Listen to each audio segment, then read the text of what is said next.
अम्मद वल फुरक़ानिल हमीद।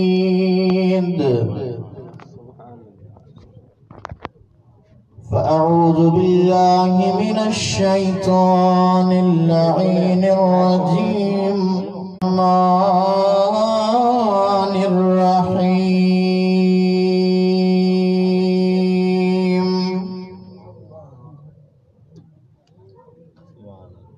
लक़द मन्नल्लाहु अलल मुअमिनीना इज़ बअस फ़ीहिम रसूला।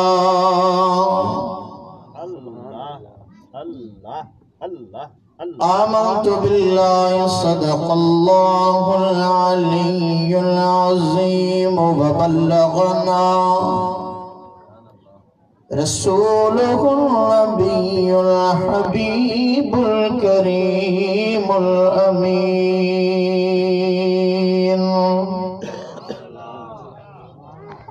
क़ाल अल्लाहु तआला फ़ी शानि हबीबिहिल करीम।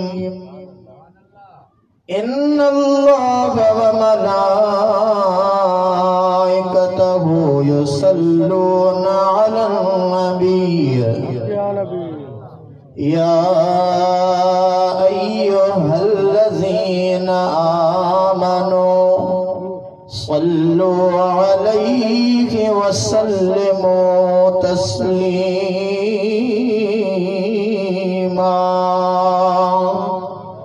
अल्लाहुम्मा सल्लि व सल्लिम व बारिक अला सय्यिदिना व मौलाना मुहम्मदिन नबिय्यिल उम्मी व अला आलिहि व अस्हाबिहि व अहलि बैतिहि अजमाइन। सुभान अल्लाह। अगर जन्नत में जाने का इरादा हो तमामी का, अगर जन्नत में जाने का इरादा हो तमामी का, गले में डाल दो पट्टा मेरे आका की गुलामी का। गुलामाने मोहम्मद जान देने से नहीं डरते, ये सर कट जाए या रह जाए कोई परवाह नहीं करते। आया आसथिया में बारो चा बंभोर में, पसी पगर पुन्हो जीनो सीने ठरिया में, गूंदर विसरिया में सुखन साखों मुक्कियों। अल्लाह अल्लाह अल्लाह। आबे मिसल महबूब हक खल्क़ी खुदा जैले खलक, खादिम सदन जिन्नो मलक बलगल उला बिकमालिही। नूरी हुजण जो ही निशान आया तरोशन थियो जहान। चमक्या ज़मीन व आसमान कशफत जाब जमालिही।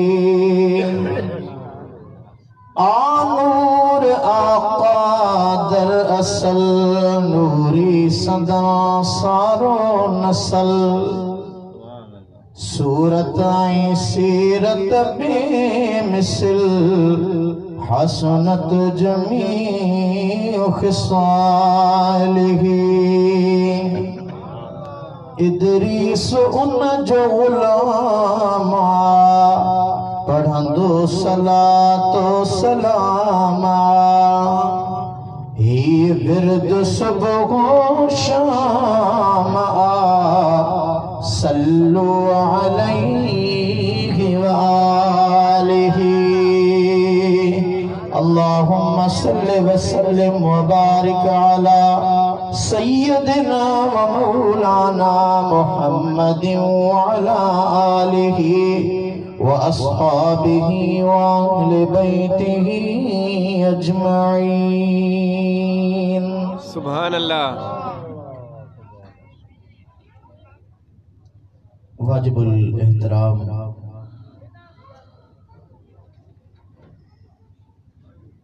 इन महफिल इन मस्जिद जी इंतजामिया खुसूसन बिलखुसूस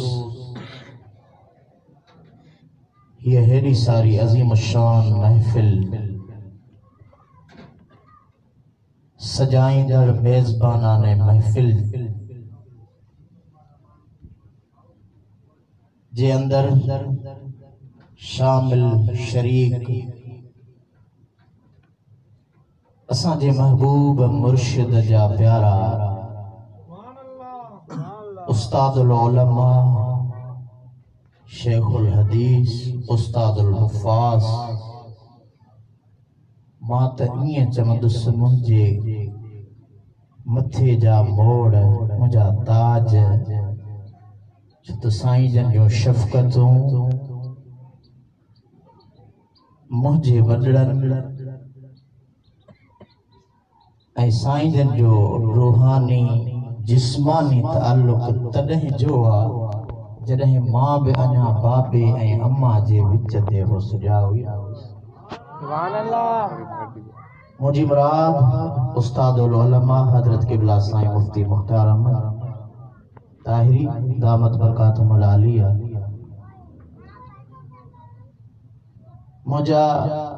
मुझे हिन इल्मी अदबी सफ़र जा हम सफ़र साथी महबूब मुर्शिद जा प्यारा खलीफ़ा हजरत अल्लामा साईं मोहम्मद अमीन ताहिरी मुझे महबूब मुर्शिद जा प्यारा आशिक दीवाना परवाना ए मुझा पाड़ेसरी मोहतरम फकीर मौलाना अयाज अली ताहिरी मुझे महबूब मुर्शिद जा प्यारा नाइब हजरत मौलाना खलीफा साईं जुबैर अहमद उनर ताहिरी साहब मोहतरम मौलाना गुलाम मुस्तफ़ा ताहिरी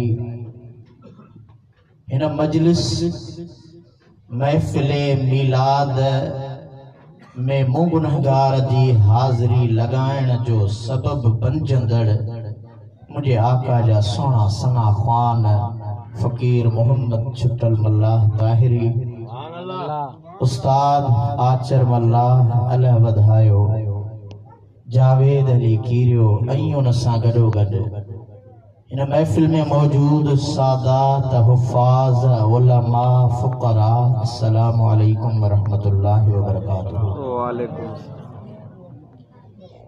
हकीकत इहा आहे त ख़िताब करण ख़तीब जो कमु आहे। मां त ख़तीब आहियां ई न। इल्मी ॻाल्हियूं करण आलिम जो कमु आहे।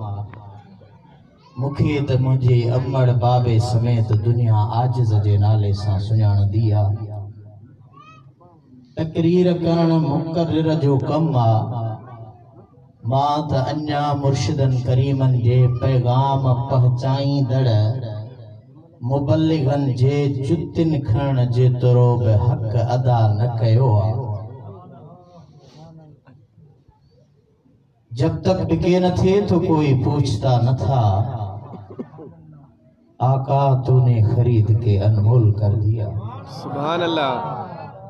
सोचींदो त ही मुकर्रर भी कोन्हे मुबल्लिग भी कोन्हे वाइज़ी भी कोन्हे त को आयो छो।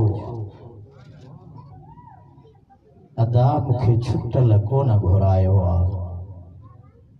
अॼु खां कई साल पहिरियां असांजे इंतहाई सिंध जे आशिक़े रसूल शाइर हजरत हाजी गुलाम नबी महेसर रहमतुल्लाह अलैह इन गाल जी निशानदही कई आ त महबूब जी महफिल खे सिक वारा सजाईंदा ईंदा बि उहे जन खे हिते पाण घुराईंदा। सुभान अल्लाह। जॾहिं लजपाल मदीने वारे तव्हां खे असां खे घुरायो आ, घुराइण खां पोइ असांजो हिकिड़ो ताल्लुक ऐं रिश्तो जुड़ी पियो। उहो ताल्लुक ऐं रिश्तो मदीने वारे मीर सल्लल्लाहु अलैहि व आलिहि वसल्लम जी इन महफिल जे सदके मोहब्बत मुस्तफ़वी जो रिश्तो आ। यकीनन आम माण्हू चवंदासीं मीलाद बिदअत शिरक कुछ भी चवन, पर मां सिर्फ हिकिड़ो लफ्ज़ चवंदुसि त माण्हू गॾु करे बावुज़ू थी वेही मुझे आका जे अचण जो ज़िक्र करे दुरूदो सलाम जी तमार कयो, अल्लाह जे क़ुरान जी तिलावत कयो, इने खे चइबो आहे महफ़िल मीलाद।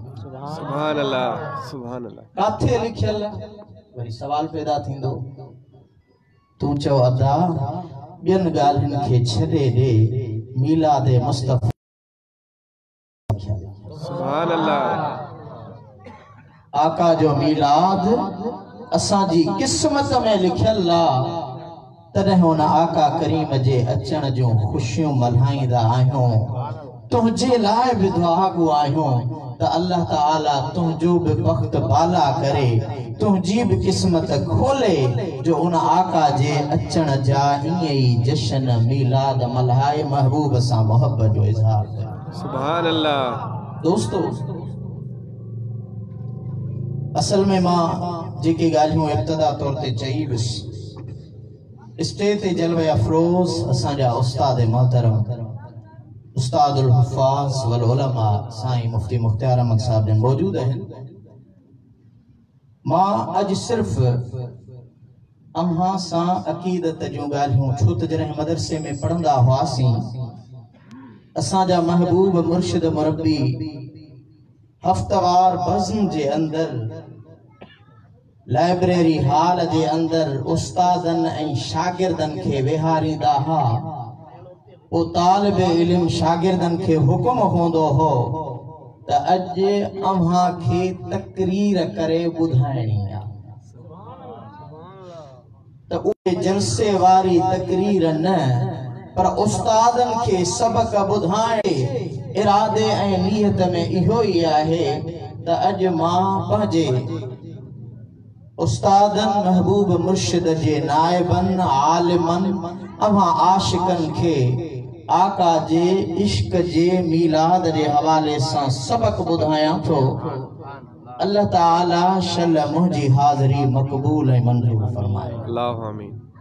दोस्तान गिरामी, मुझे आका मदीने वारे साईं सल्लल्लाहु अलैहि व आलिहि वसल्लम जी ज़ाते बाबरकात सां नींह लायूं वेठा आहियूं। अल्लाह अल्लाह। ही महीनो रबीउल अव्वल शरीफ जो महीनो आहे।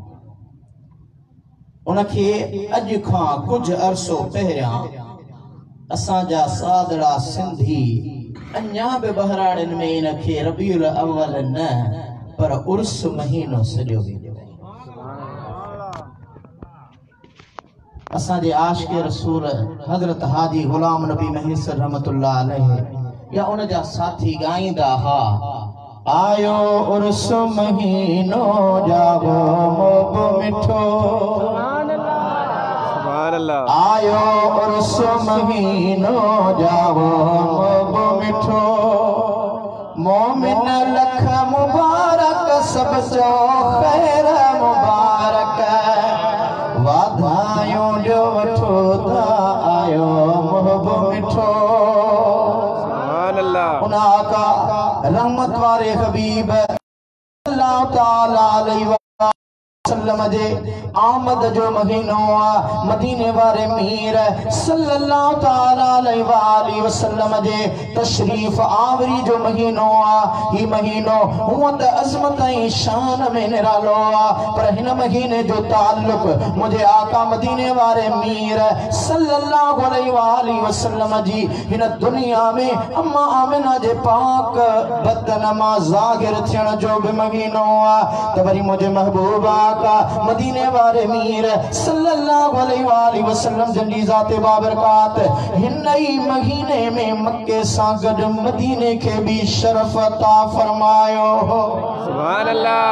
अल्लाह ताला जो कुरान तो फरमाए इल्ला तंसुरूहु फक़द नसरहुल्लाह इज़ अख़रजहुल्लज़ीना कफ़रू सानिय स्नैन इज़ हुमा फिल गार इज़ यक़ूलु लिसाहिबिही ला तहज़न इन्नल्लाह मअना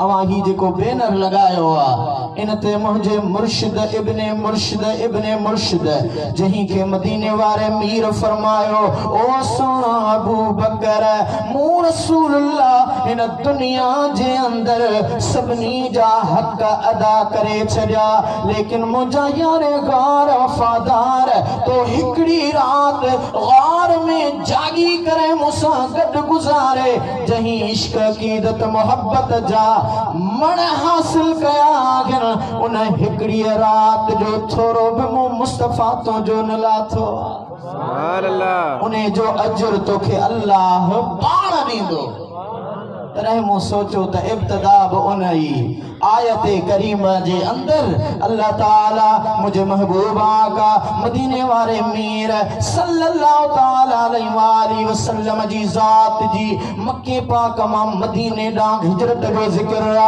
ए दोस्ताने गिरामी मुझे आका जी विलादत रबीउल अव्वल महीने जे अंदर आ गए हिजरत मक्के का मदीने तैयबा डाबे हिनई रबीउल अव्वल महीने जे अंदर आ वारे सौर जे अंदर रगण का पो रवाना थी जरे मुझा मदीने वारा आका कुबा वारी जाए ते आया गा नंढड़न मासूम बारड़न तलाल बद्र अलैना वजब शुक्र अलैना जा नगमा गाए आका रसूलुल्लाह का जो इस्तकबाल कयो हो वो भी रबीउल अव्वल जो महीनो हो ऐ मस्जिद कुबा इस्लाम जी पहली मस्जिद जो बुनियाद मुझे आका मदीने वारे मीर हिन रबीउल अव्वल महीने में विधो सुभान अल्लाह उन सा गडो गड मुझे आका मदीने वारे मीर सल्लल्लाहु ताला अलैहि वसल्लम तो असां जे लाए जेका अहम हर हफ्ते ईद करार दिनिया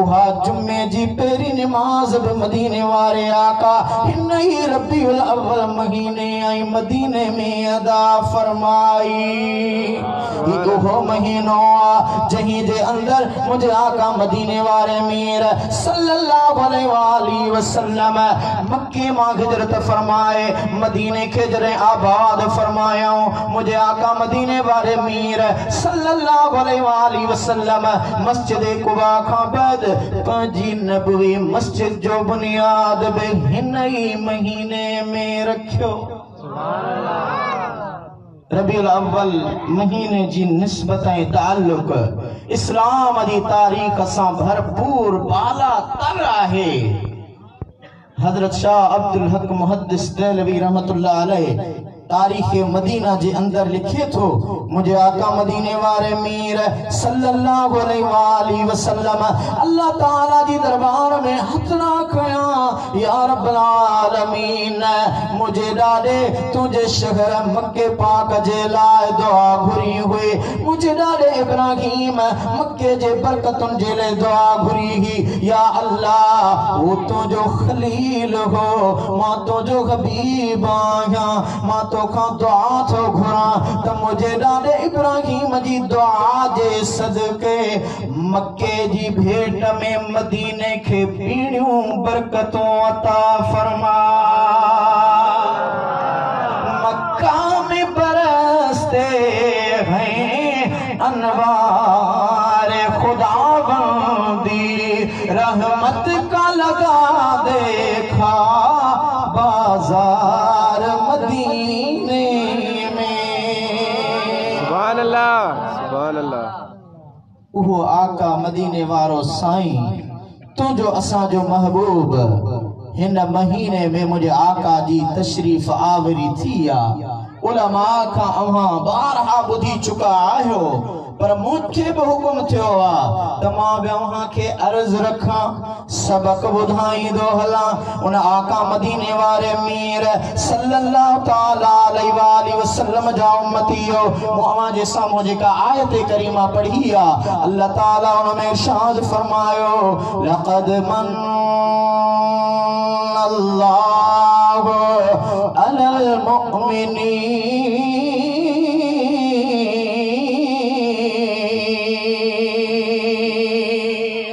सुभान अल्लाह। अलबत्ता तहकीक थोरो कयो अल्लाह मोमिनन जे मथा। सुभान अल्लाह। या अल्लाह तो फरमायो आ या अय्युहन्नास इन्ना अरसलनाक काफ़तल लिन्नास बशीरम व नज़ीरा। ओ उन इंसानन जी हिदायत वास्ते तो पांजे महबूब खे इन दुनिया जे अंदर मोकले करे मोकलण सां गॾु बिशारत खुशखबरी ऐं खौफ वारो पैगाम ॾियण जे लाइ इन दुनिया में मोकिलियो। या अल्लाह वरी तो चमी त ही ख़ास एहसान मूं मोमिनन ते कयो। इंसानियत जे हवाले सां अल्लाह से फरमायो त आम इंसानन ॾांहुं मुंहिंजो महबूब आयो आहे काफ़तल लिन्नास बशीरम व नज़ीरा। खुशखबरी भी खणी आयो आहे बेजारीदड़ भी थी आयो आहे।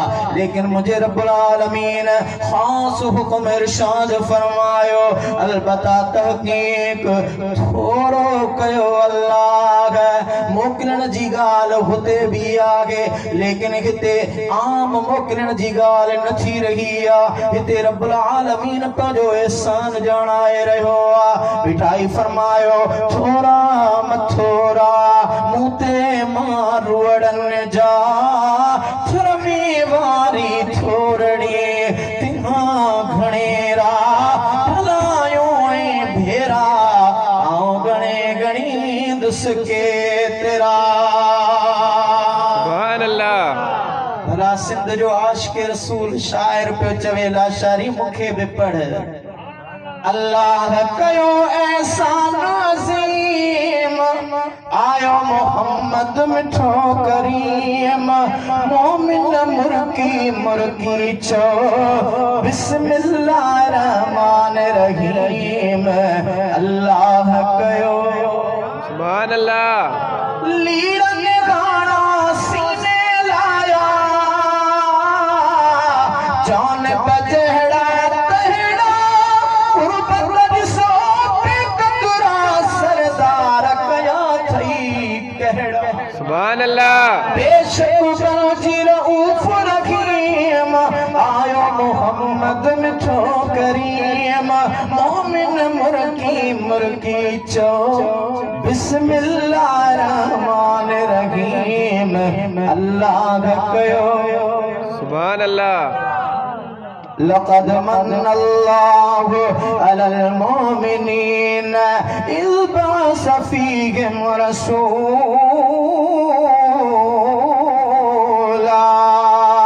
अलबत्ता तहकीक थोरो कयो अल्लाह मोमिनन जे मथा हाणे ख़बर पवई जी वई इंसानियत जो ज़िक्र नाहे आम इंसान कटजी वियो।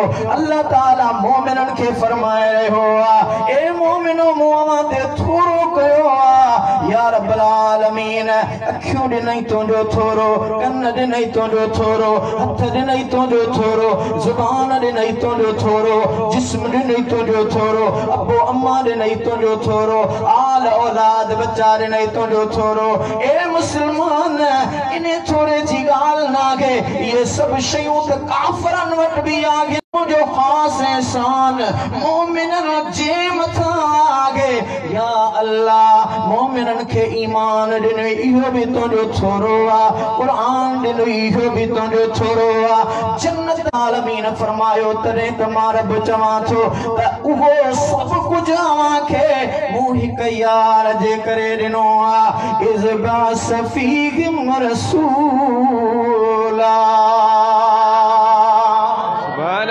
वो शानदार रसूल मीर सल्लल्लाहु अलैहि वसल्लम जा आशिको हदीस कुदसिया कुन्तु कंज़म मख्फिया फअहबबतु अन उरफ फखलक़तुल खल्क़ अल्लाह ताला फरमाए तो तमाहे को लिकल राज हुस मु पाण के इन दुनिया में ज़ाहिर करण पे जागो तरे मोहिन कायनात जे अंदर मखलूक के पैदा कयो या अल्लाह मखलूक त पैदा थिया पर साइंसदान पंहिंजे साइंसी तहकीक जे बुनियाद ते चवनि था अव्वल जॾहिं असां तह ताईं पहुचूं था न ज़मीन न ज़माना न मकीन न मकान न खल्का न फल्का न हजरा न शजरा न बर्रा न बगरा ए साइंसदानो जो इल्म अकुल अदराक छा थो चवे चवनि था हिकिड़ी नूरानी लाइट रोशनी अल्लाह ताला जी हिन दुनिया में आई आ पहिरियां असांखे ख़बर पवे थी त का रोशनी को नूर ज़ाहिर थियो सुभान अल्लाह। मुसलमानो अल्लामा अशरफ अली थानवी पंहिंजे किताब नश्र तीब में हिक हदीस बयान कई रावी केरा अल्लामा लिखे तो रावी हजरत अली जही जो लक़ब आगे ज़ैनुल आबिदीन सुभान अल्लाह आबिदन जो सिंगार उहो तो फरमाए मुंह बुधी हदीस पंहिंजे बाबे हजरत इमाम हुसैन खां इमाम सही फरमायो मुंह बुधी हदीस पंहिंजे बाबे हैदर करार खां हजरत मौला अली शेर जली हक जो वली तो फरमाए मुंह बुधो मुझे आका मदीने वारे मीर फरमायो सुभान अल्लाह। इन हदीस के उलमा वेठा हन सिलसिलतु ज़हब सडबो आ सोन वारी जंजीर जही में कहीं भी किस्म जो को शक शुबो न होजे नश्र तीब दे अंदर लिखण वारो केरा अल्लामा अशरफ अली थानवी लिखे तो द अन अली बिन हुसैन अन अबीहे अन जद्दीही रदियल्लाहु अन्हुम अन नबी सल्लल्लाहु अलैहि वसल्लम क़ाल कुन्तु नूरन बैन यदै रब्बी क़ब्ल आदम अलैहि सलाम बि 14 अल्फ सुभान अल्लाह। ॾाढा चो सुभान अल्लाह। सुभान अल्लाह। आखिरी तह इन जो इहो ही आ त मुझे आका मदीने वारे फरमायो हैदर करार बुधो मौला अली शेर जली बुधायो पांजे पुत्र इमाम हुसैन के उन बुधायो पांजे फर्जंद हजरत अली इमाम ज़ैनुल आबिदीन के अल्लामा अशरफ अली थानवी लिखियो किताब में मुझे आका फरमायो मां आदम जे पैदा थियण खां 14,000 साल पहिरियां अल्लाह ताला वट नूर हुयुस सुभान अल्लाह। बराबी हदीस अन अबी हुरैरह रज़ी अन सअल जिब्रील अलैहिस्सलाम फ़क़ाल या जिब्रील कम उमरत मिन अस्सिनीन फ़क़ाल या रसूल अल्लाह लस्तु अअलमु गैर अन्न फ़िल हिजाब अर्राबिअ नज्मुन यतलअु फ़ी कुल्लि 70 अल्फ सनतिन मर्रह रअयतुहु 72 अल्फ मर्रह फ़क़ाल या जिब्रील लो व इज्जत रब्बी अनज़ालिकल कौकब। सुभान अल्लाह। उलमा का बारगा यह हदीस बयावा कई दफा बुधी चुका हो। सैयदना अबू हुरैरा रज़ियल्लाहु अन्हु का रवायत मुझे आका मदीने वाले मीर सल्लल्लाहु अलैहि वसल्लम जी ज़ात बाबरकात जिब्रील सा कचहरी पे कई। सुभान अल्लाह। एक अभी हदीस ज़ेमनन अर्ज रखा हजरत उमर बिन खत्ताब रदी अल्लाह ताला अन्हु फारूक आज़म राबिया फरमाए थो असां ॾिठो हिकिड़ो नूरानी शख्स मुझे आका मदीने वारे साईं जे साम्हूं गोडा भंगी वेठो आ। काफ़ी देर ताईं सवाल जवाब पे कयईं। आका करीम उन्हनि सां ॻाल्हायो पे। जॾहिं मजलिस ख़त्म थी मदीने वारे मीर खे असां अर्ज़ कयो या रसूल अल्लाह सल्लल्लाहु अलैहि वसल्लम ही नओं शख्स हो मूं ॾिठो मके जो न हो मदीने जो न हो हजरो शजर बर्रो बगर जे अंदर मूं जेके भी सफ़र कया उते किथे मूंखे नज़र न आयो आ।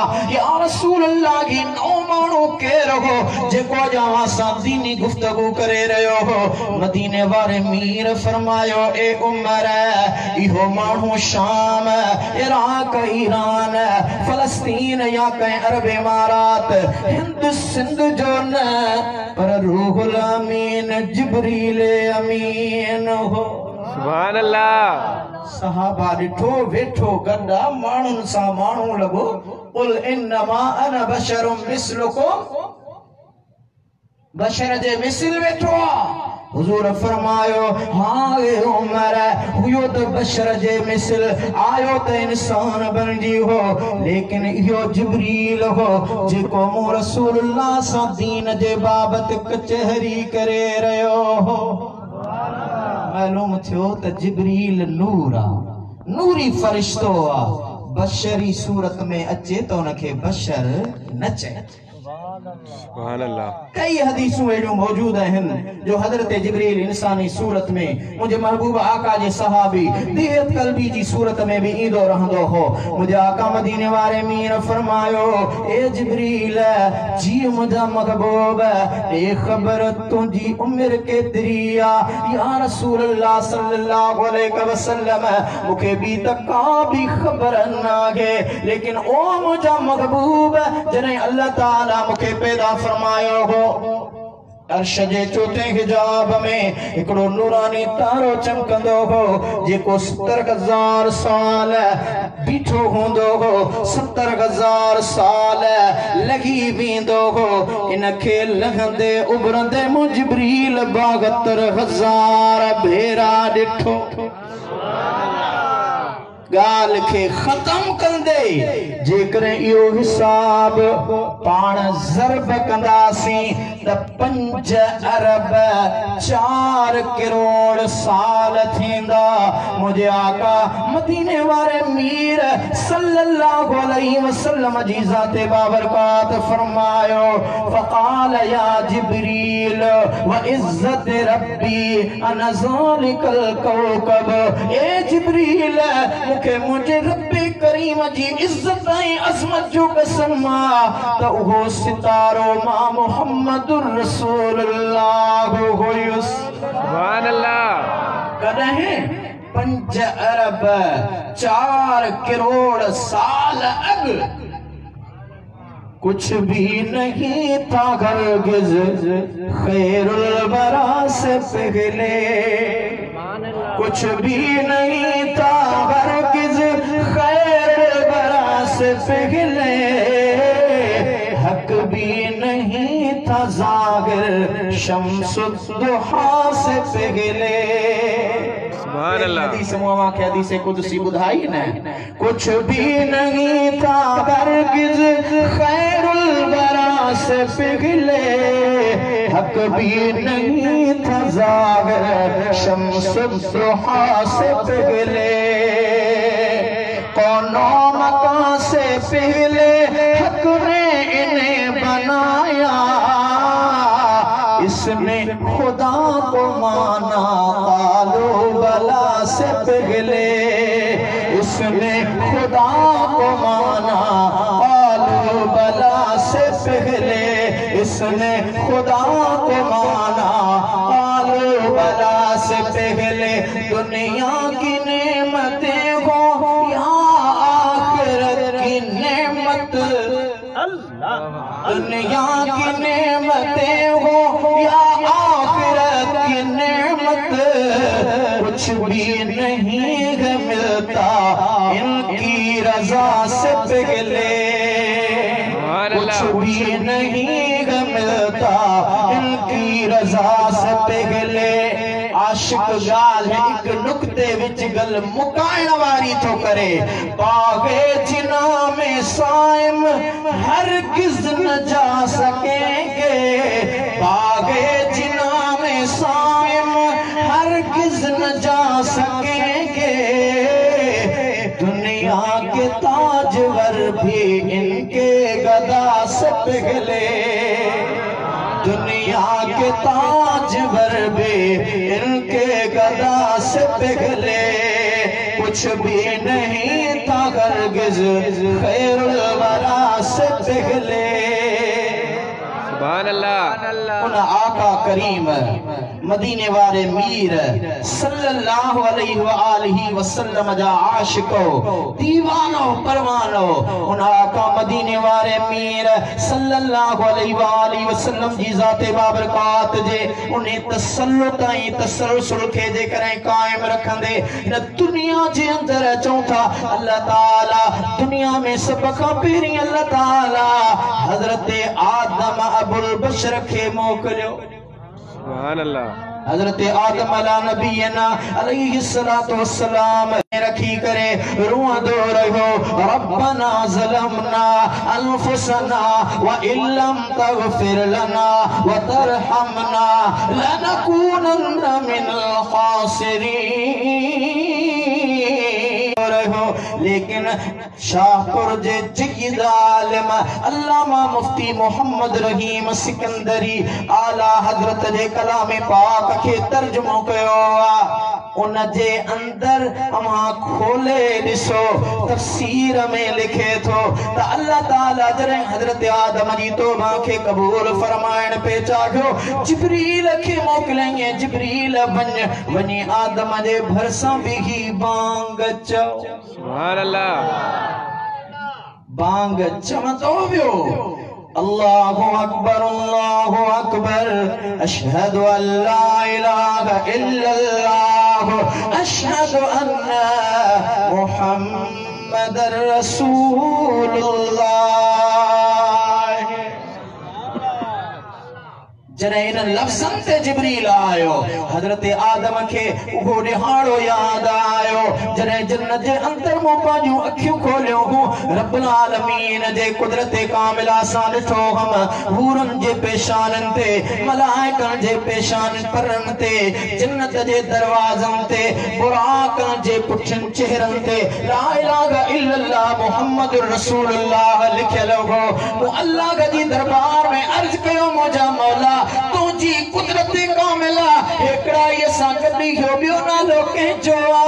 रब्बुल आलमीन फरमायो ए आदम इहो ही तम जो यार जे जे सदके मो कायनात जोड़ी। सुभान अल्लाह। या अल्लाह मुखे जे हुन तो बख्श करी, या अल्लाह उन पंजे महबूब मोहम्मद जे सदके माफी अता फरमाए। सुभान अल्लाह। ये नाम कोई काम बिगड़ने नहीं देता, बिगड़ी को भी लेता है बनाना में मोहम्मद। सुभान अल्लाह। कया कगड़ी बयां प्यारा सना ख्वानी मोहम्मद जी असा उम्मत ते अड़ खुटा मेहरबानी मोहम्मद जी। हवा आदम बिछा नबी जे नूर मां पैदा बुधी अहमद इस्म जन के कदरदानी मोहम्मद जी। हजरत आदम अला नबीना अलैहिस्सलातु वस्सलाम जने जन्नत मझा उन लग़्ज़िश जे करे खता या गुनाह अल्लाह जे नबी खान थींदी आ। ही कुदरत कामिला जो राज हो लग़्ज़िश हुई जई जे करे हजरत आदम हिन सरजमीन ते आयो। सुभान अल्लाह। बाबा हिन खित्ते सरजमीन ते हजरत आदम आयो। बीबी हवा त लथी जिद्दे में डाडो आदम का थे लथो को बुधाई दो सुभान अल्लाह डाडिया तो सुभान अल्लाह। साईं मुझो पाड़े श्रीया पाड़े जो को तो फायदो थींदो न सुभान अल्लाह। साईं चयो श्रीलंका में श्रीलंका के अरब सरादीप सदिन था आई उन्हें के अंग्रेज सैलून सदिन था उहा श्रीलंका असल में जने डाडो आदम सरजमीन ते आयो हो त सिंध जी जमीन हुई। सुभान अल्लाह। उहा सरजमीन सिंध हुई जहीं के सैलून सरादीप पक्कन थवत खोले किताब मखदूम मोहम्मद हाशिम ठटवी जो पढ़ी ॾिसी। सुभान अल्लाह। मखदूम मोहम्मद हाशिम ठटवी रहमतुल्लाह अलैह जो किताब मदहनामे सिंध अल्लामा लाहिरी साहब तर्जुमो कयो आ। उन में लिखियो पियो मखदूम साहब त लिखे थो त डाडो आदम उन सरजमीन सिंध ते जिथे लथो हो ते डाडे आदम जो मकबरो पर वरी असा जे इदारे वारन लिखियो आ त ही रवायत तस्दीकी आ पर गाल जेका आहे वा मशकूक आ।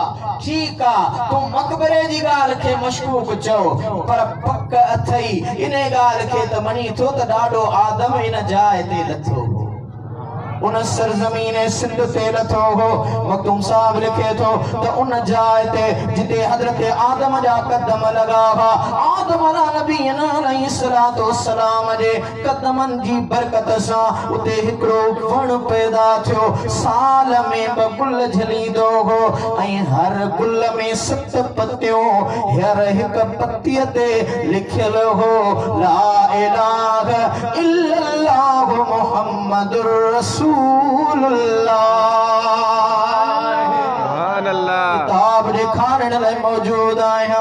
मखदूम मोहम्मद हाशिम छुट्टी जो आलिम तो लिखे तो उहो जिते डाले आदम जा कदम लगा। ए दोस्तो हजरत मूसा कलीमुल्लाह के कोगे तूर ते वणन जे लाए जुत्ती लागे चयो विदो हो जुत्ती लागे पोच छो जो हींअर मो किताब में पढ़ियो आ तुर्क जे गवर्नर मदीने मुनव्वरा में पाजी गवर्नरी जे दौरान कोगे तूर जा जबल जा पत्थर खणाया हा मदीने में खणी आयो पत्थर जी जरे छाप कई वई मशीन जरिए चीरियो वियो त पत्थर जे अंदर सफेद पत्थर में ला इलाहा इल्लल्लाह मुहम्मदुर रसूलुल्लाह लिखियल।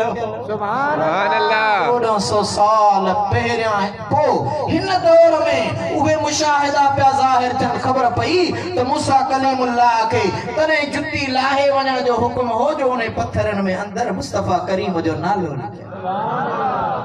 हजरत आदम जिते कदम रखे उते वण पैदा थे वण में गुल पैदा थियन गुल जे पत्ती पत्ती ते मुस्तफा जो नालो हुजे ऐं मुझे आका जे नाले जी बरकत सा मखदूम साहब फरमाए थो उन नाले जी बरकत सा उन गुल जी पत्ती जो इहो कमाल जो जे करे उहा पत्ती घोटे करे कहीं जाए जिमते नाबीना जे अखिन में विझन त नूर वरी अचे।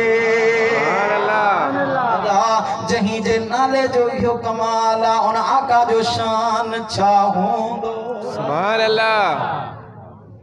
मालूम थियो त डाडो आदम सरजमीन सिंध ते आयो साईं वारी गाल के मञो था उन जी वरी अन्या भी तस्दीक कई किताबन में मौजूद आ त डाडो आदम जिथे लथो हो उहा सरजमीन सिंध हुई। हाणे हिकड़ी गाल तहां खां पुछां थो त आका मदीने वारे मीर जे नूर जो जिक्र खली रहियो आ जन्नत जे अंदर जने हजरत आदम जन्नत जा सैर कंदो हो हजरत आदम जे पुठियां मलाइकन जो हुजूम करंदो हो अर्ज कई या अल्लाह ई हेडी मलाइकन जी फौज मुझे पुठियां कतार दर कतार पई हले अल्लाह ताला फरमायो है मुझा नबी आदम तुझी पुठियां में मुझे आखिरी महबूब जो नूर आ।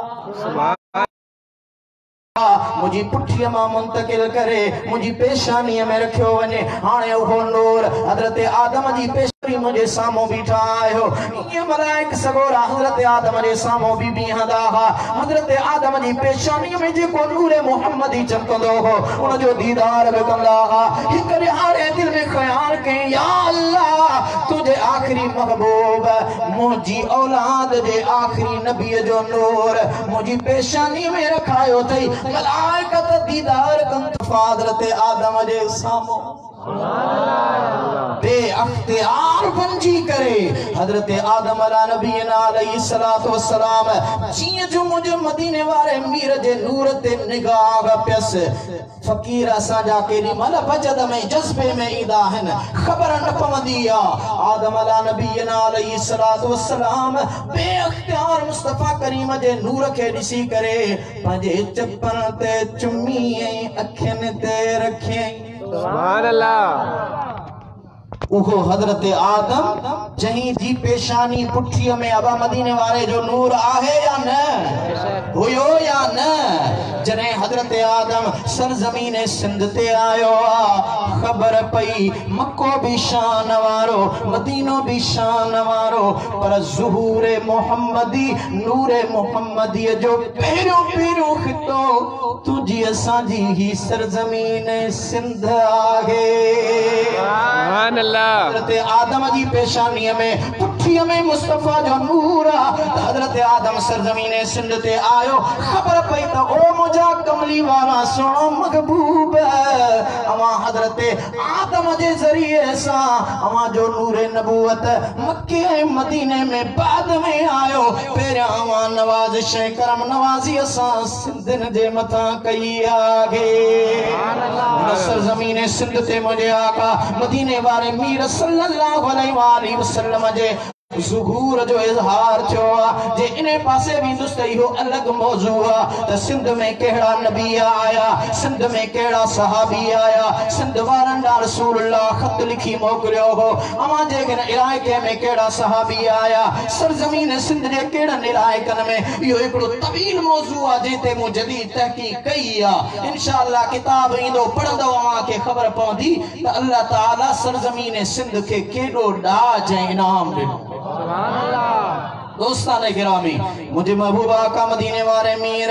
सल्लल्लाहु अलैहि वसल्लम जी जाते बाबरकात जहीं मक्के पाक जी सरजमीन ते आया उन मक्के पाक जे अल्लाह जे प्यारे घर बैतुल्लाह जो मुतवल्ली हजरत अब्दुल मुत्तलिब अल्लाह जी दरबार में दुआ घुरी मुझा मौला जने तो मुखे औलाद दी दे दग पुत्र पूरा थींदा या इलाहुल आलमीन तम्मा पहुंचो बच्चों तो अल्लाह जी राह में कुर्बान कम सुभान अल्लाह उहे घड़ियों आयो रहन पुत्रन वारो हजरत अब्दुल मुत्तलिब बन्यो हती में काबा में सुतो पियो निंड में हुक्म छो ए अब्दुल मुत्तलिब तू बास बासी हुई रब्बे काबा जो कसम खणी करे बास पूरी कर प्यारी शे कुर्बान करण जी गाल कई हुई हजरत अब्दुल मुत्तलिब उठो उठण सा घटो दुंबो कुर्बान करे मिस्कीनन में वे रहाई वरी बीगर इहो सागो इल्हाम छो गऊ ठगी को ही करे कुर्बान कई वरी सागो इल्हाम छो उठ को ही कुर्बान कई वरी इल्हाम छो ए अब्दुल मुत्तलिब प्यारी शे या अल्लाह मुखे प्यारो त सबनी डहन पुत्रन मां मुझो बच्चो अब्दुल्ला है सुभान अल्लाह मुझे आका मदीने वाले साईं जो बाबो हजरत अब्दुल्ला हजरत अब्दुल मुत्तलिब के जरे हुक्म थियो चूं चुरा न कयई छा छाऊ न कयई हजरत अब्दुल्ला के बाग मुबारक खां वठंदे उन ज़बे गागरा रवानो थियो जिते अरब कुर्बानी कंदा हा उन दौर जो जेको रवाज हो मानू फिरी आया मित्र माइट अजीज सोना अब्दुल मुत्तलिब छातो करी बच्चों को कुर्बान कबो अच्छा चई हा ए सोना अब्दुल्ला साईं तू मुझो बच्चो तुझी केड़ी राया भिटाई घोट रहमतुल्लाह अलैहि जो सिटू तसव्वुर हुआ त हिकड़ो सिर हबीब के दीदे लजमरा हुजो सिर घणा त वारे वारे बठिया सुभान अल्लाह मुझे मथे जे हुजे सिरों सब हजार त तुझी असां तवार हर घर बढ़िया हेकड़ो सुभान अल्लाह।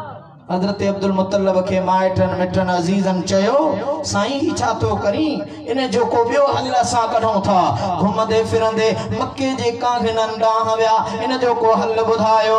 मक्के जे अंदर उन वक्त हिकिड़ी वॾी कांगना औरत हुई छो त जिन ऐं शयातीन जेके हितां वञी करे आसमान जे हेठां जेके आसमान ते ॻाल्हियूं थींदियूं आहिनि ॿुधी करे वरी हेठि उन्हनि खे ॿुधाईंदा हुआ।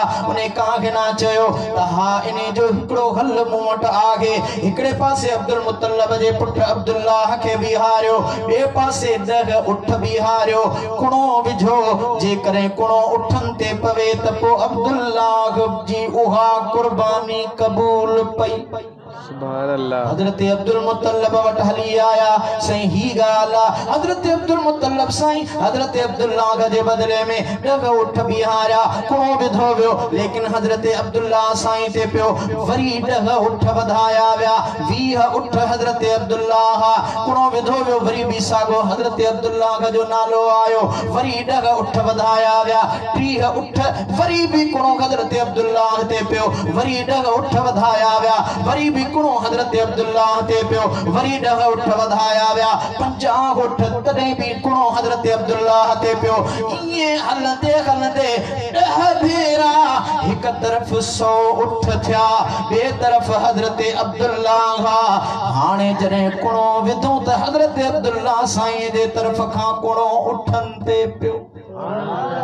इन जे करे अरब जे इस्लाम जे अंदर पहिरियां 10 उठ माण्हू जे कत्ल जी दियत हूंदी ही उन दौर खां पो 100 उठ माण्हू जे हवाले सां रखिया विया त अल्लाह जे महबूब नबी फरमायो मां बिन ज़बीहन जो फर्जंद आया। सुभान अल्लाह। हिकड़ो हजरत इस्माइल ऐं ॿियो मुंहिंजो बाबो हजरत अब्दुल्लाह। हजरत अब्दुल्लाह साईं जा कई अहिड़ा अहम वाक़िआत मुझे महबूब आका जे बाबे साईं जा आहिनि लेकिन वक्त ना है इंशाअल्लाह हर एक मौजू अलग अलग मौजू आहे। मुस्तफा करीम जे ॾाॾे हजरत अब्दुल मुत्तलब जो कुर्बानियों काबे करीम जी खिदमत ऐं उन जी आका सां मोहब्बत जो ताल्लुक इहो हिकिड़ो अलग मौजू आहे। हजरत अब्दुल्लाह साईं जी पालना परवरिश वीदे अम्मा आमिना सां शादीअ ताईं इहो हिकिड़ो अलग मौजू आहे। हजरत अब्दुल्लाह साईं ते आयल इम्तिहान इहो अलग मौजू आहे। लेकिन दोस्तो अजीजो हाणे अचूं था उन तरफ कादे वही अमड़न में आग खणी आमिना मोहम्मद जी अम्मा आगे पड़ी आमिना वही अमड़न में आग खणी आमिना मोहम्मद जी अम्मा आगे पड़ी आमिना हाय मोहम्मद जी अम्मा आगे पड़ी आमिना। सुभान अल्लाह। अम्मा आमिना साईं फरमाए थी तो जरे मुझा महबूब आका मुझे पाक वजूद में आया दुनिया जे आम औरत वारो मामलो न हो जे करे मां पानी भरण ले पई वञा त जबल पत्थर वण भी सलाम कंदा हा ककर छाऊं कंदा हा वनी खूह ते बीहा त पानी मुझा कदम चुमंदो हो। ओ अम्मा आम दुनिया जो औरतूं हमल साथी दियोगन तबीयत में बिगाड़ींदो आ अम्मा तोखे कीअं ख़बर पई। अम्मा फरमायो मुंहिंजी तबीयत में बिगाड़ न पर निखार आयो खुशी ऐं सुरूर आयो छो त मुंहिंजे वजूद में दुनिया जो आम इंसान न हो हुजूर हो। सुभान अल्लाह। अम्मा भला महीनन जी गणप आम औरतों कंदियूं हन तो कीअं कई। अम्मा साइड फरमाए थी त मुंहिंजे महीनन जो अंदाज निरालो हो पहिरियों महीनो आ हुस्नो जमाल जो पेकर आ कत्तावर जवान अची करे मुंहिंजे मथां बीही करे सलाम कयईं ऐं मुबारक ॾिनई ए आमिना तोखे मुबारका मूंखे मुबारक ॾियण सां गॾोगॾु मुंहिंजे पाक वजूद वारे बच्चे खे सलाम कंदे चवे थो मरहबा बिक या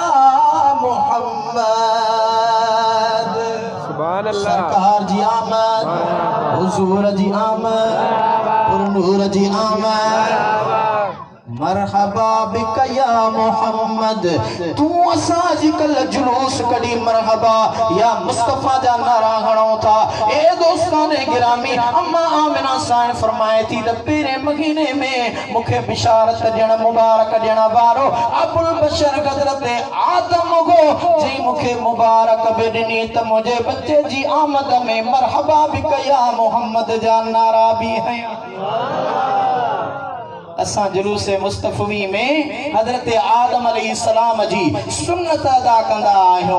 उन खां पोइ ॿियो महीनो आयो अम्मा फरमायो वरी ॿियो हुस्नो जमाल वारो शख्स सुहिणी सूरत वारो आयो कई खसलतों कई शान मकाम मर्तबा बुधाइण खां बाद मुखे मुबारक ॾिनई अम्मा तोखे मुबारक आ साईं बुधायो तव्हां केर आहियो मुखे ॿुधायई आमिना मां अल्लाह जो नबी हजरत शीस पैगंबर आया।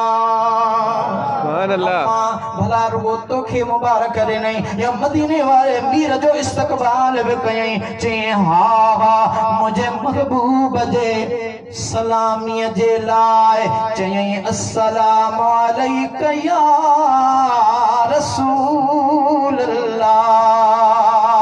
सुभान अल्लाह ये त गाल नबीअन वटां साबित पई थिए। टियों महीनो आयो अम्मा साईं फरमाए थी हजरत इदरीस नबी आयो अम्मा उन मुबारकों बिशारतों ॾिनियूं भला आका के सलाम कहिड़ो पेश कयई। अम्मा फरमायो अल्लाह जे पैगंबर हजरत इदरीस अलैहिस्सलाम चयो अस्सलामु अलैका या नबी अल्लाह। चौथो महीनो आयो सानिए आदम हजरत नूह नबी मुबारक ॾियण आयो ऐं मुझे बच्चे के सलाम कयई अस्सलामु अलैका या हबीब अल्लाह। पंजो महीनो आयो हजरत हूद नबी अलैहिस्सलातु वस्सलाम आयो उन नबी सलाम कयो अस्सलामु अलैका या सफ़वत अल्लाह। ए अल्लाह जा दोस्त नबी तोखे हजरत हूद जो सलाम कबूल पे। सुभान अल्लाह। अम्मा फरमायो छगो महीनो आयो अल्लाह जो खलील हजरत इब्राहिम अलैहिस्सलाम आयो उन मुखे मुबारकों बिशारतों ॾिनियूं ऐं मुझे बच्चे ते सलाम। महीनो आयो हजरत इस्माइल पैगंबर आयो मुबारकों बिशारतों ॾिनई अस्सलामु अलैका या खियरतल्लाह। ओ अल्लाह जा पस अल्लाह जो तोखे सलाम आहे। सुभान अल्लाह। अल्लाह जो कलीम हजरत मूसा कलीमुल्लाह आयो 8 महीनो अम्मा फरमायो उन्हें सलाम कयो अस्सलामु अलैका या मन इख्तारहुल्लाह। ए अल्लाह जा चूंडियल पैगंबर तोखे अल्लाह जे कलीम जो सलाम हुजे। आखिरी महीनो आयो 9 महीनो अम्मा फरमाए थी हजरत ईसा रूहुल्लाह अल्लाह जो प्यारो नबी आयो उन मुबारक ॾिनी मुझे बच्चे के सलाम कयई अस्सलामु अलैका या खातम रसूलुल्लाह। सुभान अल्लाह। महीना ईंदा विया नबी मुबारकों ॾींदा विया कुर्ब थींदा विया। ओ अम्मा आमिना भला रे त ख़बर वाधायूं विसाल जूं तोखे अॻ में ई मिलियूं हो लेकिन आख़िरी महबूब वारी रात जा कुछ मंज़र ॿुधा मदीने वारे साईं जी अम्मा साईं थी फरमाए आख़िरी रात मां हैरान आया त मक्के जे अंदर मुंहिंजी ख़िदमत जे लाइ दायूं ईंदियूं अलाए कोन ईंदियूं दर्द बच्चे जे पैदा थियण वारी घड़ी जॾहिं मूं महसूस कई। अम्मा फरमायो मूं ॾिठो हिक औरत हुस्न जमाल जो पेकर अहिड़ी औरत मूं अॻे कॾहिं बि न ॾिठी हुई। मुखे सलाम करे मुझे साजे पासे अची बीठी आ पुछां थी अम्मा केरा आमिना सुञाणी नथी न अम्मा तारुफ करा।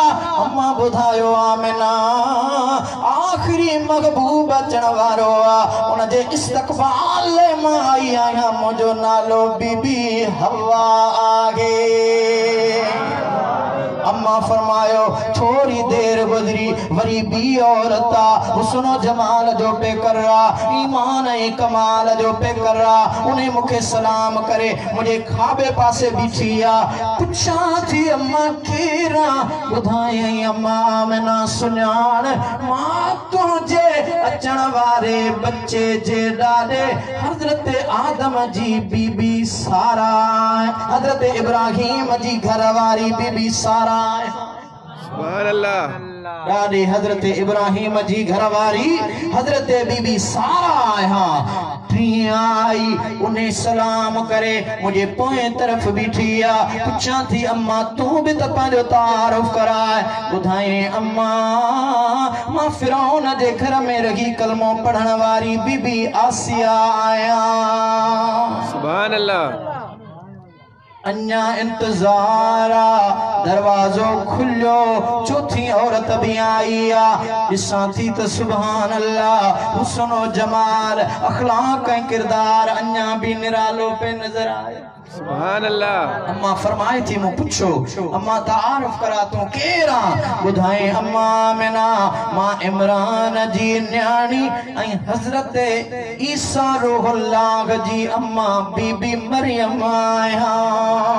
सुभान अल्लाह। हाने उहा मुझे सामो बिठिया चैनी पासन का खिदमतगार औरतों अची वियो। अम्मा फरमाए थी अन्या मां उन्हनि सां कचहरी शुरू न कया मूं ॾिठो छत जे तरफ खां भित जे तरफ खां दरवाजन जे तरफ खां अजीब किस्म जो नूरानी लाटू नजर आयो अन्या जो निगाह कया सुभान अल्लाह आहिन त औरतों पर निसारो नूर जो अखियों नूर गल नूर भिरू नूर कंगण नूर हथ नूर चप्पल नूर कपड़ा नूर जुल्फ नूर निसारो नूर जो सुभान अल्लाह। जो कमरो नूरानी औरतुन सां भरजी वियो ओ अम्मा अम्मा केरा गयो बुधायो मां मेना सा जन्नत जो हूरो आयो। सुभान अल्लाह। नूर वाला आया है नूर लेकर आया है सारे आलम में ये देखो कैसा नूर छाया है। अस्सलातु वस्सलामु अलैका या रसूल अल्लाह अस्सलातु वस्सलामु अलैका या हबीब अल्लाह। निज़ारो नूर जो अम्मा दर्द से महसूस थियो अम्मा फरमायो न मुंह बुधो आवाज आयो इज़हर या सय्यदल मुरसलीन इज़हर या खातमन नबीन इज़हर या शफीउल मुज़निबीन। सुभान अल्लाह। ए अल्लाह जा आखिरी नबी जाहिर थी ए अल्लाह जा महबूब जाहिर थी। अम्मा फरमायो अम्मा ए त खबर अम्मा फरमायो हा अम्मा भला पुट जाओ या न्याणी जाई अम्मा वलदई बिंत वारी गाल नथी करे पुट्राई न्याणी जी गाल नथी करे अम्मा दे त खबर अम्मा फरमायो खरज मिन्नी नूर। सुभान अल्लाह। मूं ॾिठो मुंहिंजा नूर निकितो अम्मा जॾहिं नूर ज़ाहिर थींदो आहे बत्ती बल्ब बिजली ॾीओ ॿारियो वेंदो आहे रोशनी थींदी आहे। अम्मा फरमायो आगा मुंहिंजो कमरो त रोशन हो पर नूर जे लाटुन जे करे मां बागर जे मुल्कन जे अंदर जेके झंगल में ॾाचूं ऐं उठ चरी रहिया हुआ उन्हनि उठनि जूं चमकंदड़ गिचूं में ना पंहिंजे बिस्तरे तां पई ॾिसां। सुभान अल्लाह। अम्मा आका आयो चई हा कीअं आयो रब्बे क़बली उम्मती कहते हुए पैदा हुए। सुभान अल्लाह। रब्बे क़बली उम्मती कहते हुए पैदा हुए रब ने फरमाया कि बख्शा सलातो अञा पया रात सुबह जा थो सवाल करी सुभान अल्लाह भिटाई जो रूह तड़पे पियो यकीनन मुझा महबूब अन्या आया आए हो अल्लाह साईं जो हबीब चवे तो रब्बे हबली हिब अरबी बोली जो लफ्ज़ उलमा बैठा है तोहफे के चेबो आ तोहफो रसूलुल्लाह घुरी रहो आ या अल्लाह मुझी उम्मत बख्शे मुखे दे सुभान अल्लाह यकीनन उन आका करीम सल्लल्लाहु अलैहि वसल्लम जी ज़ाते बाबरकात दुनिया में आया अम्मा फरमाए थी थोड़ी देर गुजरिया मो इरादो कयो त पंहिंजे बच्चे जो दीदार कया निगाह जो कया त हिकड़ो नूरानी कक्कर मुझे बच्चे के खणी हलियो वियो सुभान अल्लाह मां परेशान आया आवाज आयो आमिना घबराए न अल्लाह पांजे महबूब के चैनी तबकल जा सेर पियो कराए सुभान अल्लाह वो मुझो तुझो महबूब आका मदीने वारो मीर सल्लल्लाहु अलैहि वसल्लम इन दुनिया में तशरीफ फरमा थो उन आका जो अचण भी निरालो वा जमण भी निरालो वा मखतूम मोहम्मद हाशिम ठटवी सागिया लफ्ज लिखे तो सागे किताब मदना में सिंध जे अंदर गालिबन सुफे नंबर 82 ते त मुझे महबूब के आखिरी जने मज़ारे पुर अनवार जे अंदर लाथो बियो शुक्रान नाले सहाबिया चेथो तो हुजूर जो वरी ज़ाहिरी इने दीदार थे अलाए न थे कफन मुबारक हुजूर जी चादर परे जो करे सहाबी तो फरमाए दिसा त मदीने वारे साईं जा चप चुरन पिया सुभान अल्लाह चप चुरी रहा हा मो कन दिनो त आका छाप्या फरमाइन जेके पेरा जमण वारा लफ्ज हा आका करीम उम्मती के इजाज़त हित पाण मदीने पुकारे वो जियो चमाए मुजारे अबे आई अमड़ खां ज्यादा उते इंतजार बुरन सा भलायूं मुन जो एडो बुर्दबार कख कुरानी हर दम गारे रोज रसूल रजायो जने बीमार थी ओड़ी अखा वरी पाण पुछण पे आयो बुरन सा भलायूं मुन जो एडो बुर्दबार सुभान अल्लाह हजरत जन के हिकड़े बेरे भीड़ पत्थर ते गया तेरे हुरियां खैर जोंदा ओ पैगंबर जो पहजन वांगुर परावन सा प्यार पुरन सा भलायो उन जो एडो बुर्दबार ओ आका खुदा ने हमारा नबी मुजिज़ा बन के आया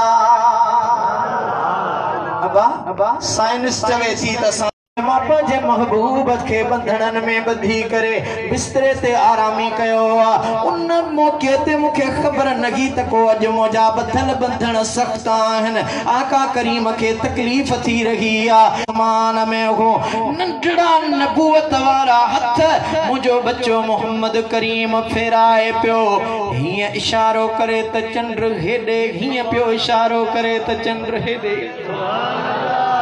जो अच्छा तो मुझे बच्चो मुस्कुराए रहो चंद्र सा पियो खेदे पर पहुंचो जाना हकीकत सगे चांद कदमों में लाना बड़ी बात है चांद पर पहुंचो है वो बुलाए अगर ये भी कुछ कम ना बड़ी बात है उन आका करीम जो अचण भी निरालो जमण भी निरालो आखिरी गाल मखतूम मोहम्मद हाशिम चिश्तवी रहमतुल्लाह अलैह लिखे तो मुझे आका मदीने वाले मीर सल्लल्लाहु ताला अलैहि वसल्लम जो जंगे उहद के अंदर जरे दंद मुबारक शहीद थियो हजरत जिब्राइल अलैहिस्सलाम आयो या रसूल अल्लाह सल्लल्लाहु अलैहि वसल्लम आपा जो दंद मुबारक मुखी जो जिब्राइल छा कंदे या रसूल अल्लाह इने जे सदके मां बरकतूं हासिल कंदुस सुभान अल्लाह। जिब्रील तुझी गाल भी सही आ पर नरीदुस या रसूल अल्लाह छो आका फरमायो ए जिब्रील मां अल्लाह का जी रजा वास्ते दीन जी सरबुलंदी जे लाए ये अजीम कुर्बानी दिनी आ इहो दंद मां संभाले थो रखा क़यामत जे ॾियारे पंहिंजे गुनहगार उम्मत जी शफाअत में कमाईंदो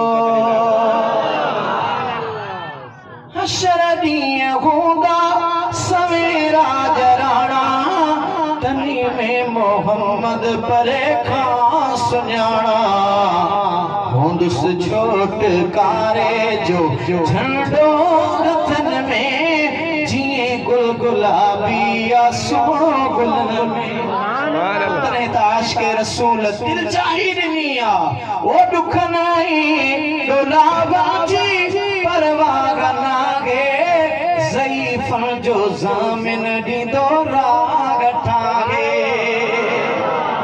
अची पीहंदो पाण सरवर सिफ़ुन में जीअं गुल गुलाबी आ सुहिणो गुलन में मुझो मुस्तफ़ा पाक पथरो लखन में जीअं गुल गुलाबी आ सुहिणो गुलन में साईं सबक कबूल पवे का गलती कोताही हुजे तो उन में रहनुमाई कजो आखिर दावाना अनिल हम्दुलिल्लाह।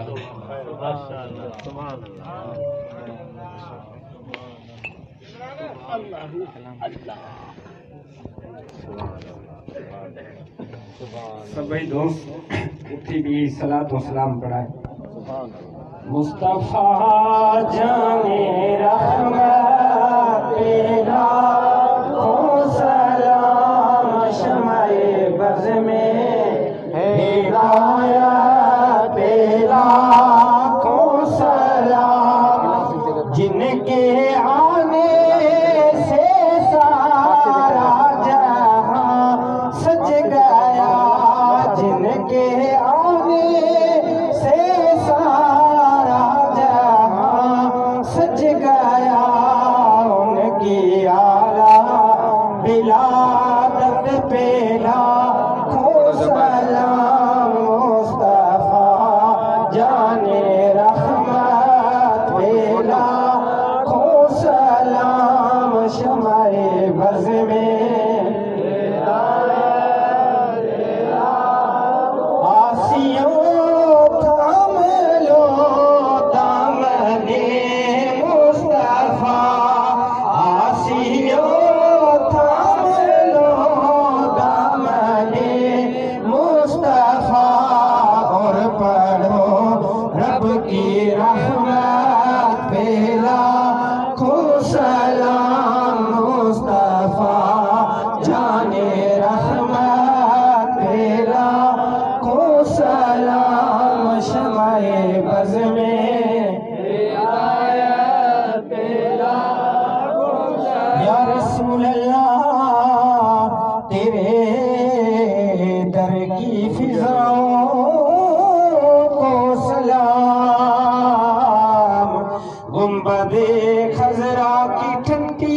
ठंडी छाओं को सलाम अस्सलातु वस्सलामु अलैका या रसूल अल्लाह अस्सलातु वस्सलामु अलैका या हबीब अल्लाह व अला आलिका अस्हाबिका या रहमतल लिल आलमीन।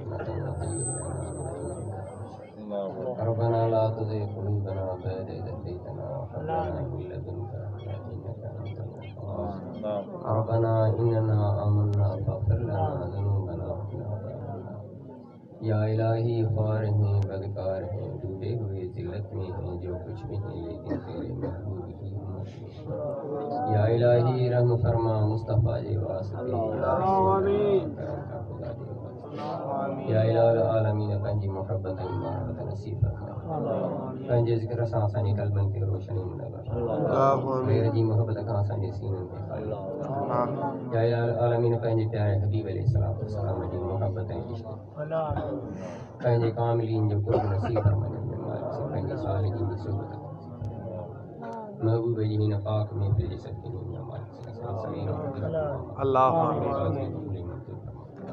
बेबरकत इन्नल्लाह व मलाइकतहु युसल्लूना अलन नबी या अय्युहल्लज़ीना आमनू सल्लू अलैहि व सल्लिमू तस्लीमा अल्लाहुम्मा सल्लि अला सय्यिदिना व मौलाना मुहम्मद व अला आलिहि व अस्हाबिहि अजमईन।